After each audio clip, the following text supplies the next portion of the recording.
এই মুহূর্তে বিজেপির নেত্রী রেখা পাত্র সামাজিক মাধ্যমে আরও একবার ভাইরাল, সোশ্যাল মিডিয়ায় কার্যত বলাই যেতে পারে।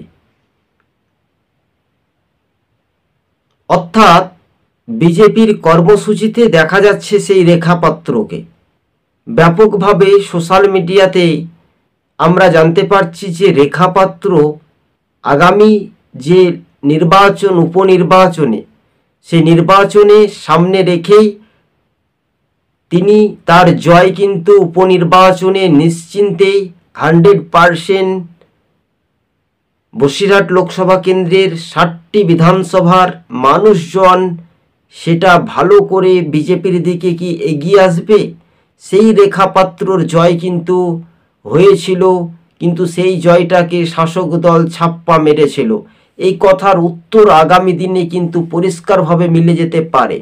কিন্তু আমরা দেখতে পাচ্ছি হাতে নরেন্দ্র মোদীর যেহেতু ছবি, আর সেই ছবি পিকচার নিয়ে রেখা পাত্রকে একই সঙ্গে সেলফি আমরা দেখতে পেয়েছি যে সোশ্যাল মিডিয়ায় তিনি নিজেই পোস্ট করেছেন।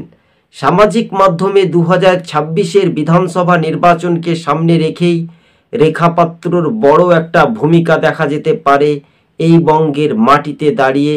যা বিরোধী দলনেতা শুভেন্দু অধিকারী 2026-এ কতটা স্পষ্ট দিতে পারে, কতটা আঘাত দিতে পারে রাজ্যের শাসক দলকে, সেটা তা আগামী দিন প্রমাণিত হতে পারে।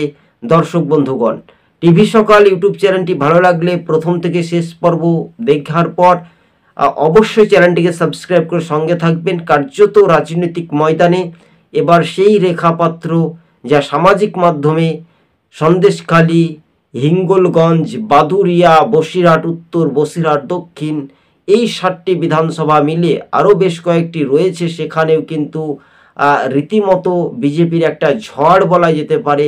বিজেপির কার্যকর্তা মণ্ডল নেতাদেরকে সঙ্গে নিয়ে দলীয় কর্মসূচি, জনসংযোগ যাত্রা শুরু করে দিয়েছেন বিজেপির একেবারে নেত্রী রেখা পাত্র বলা যেতে পারে।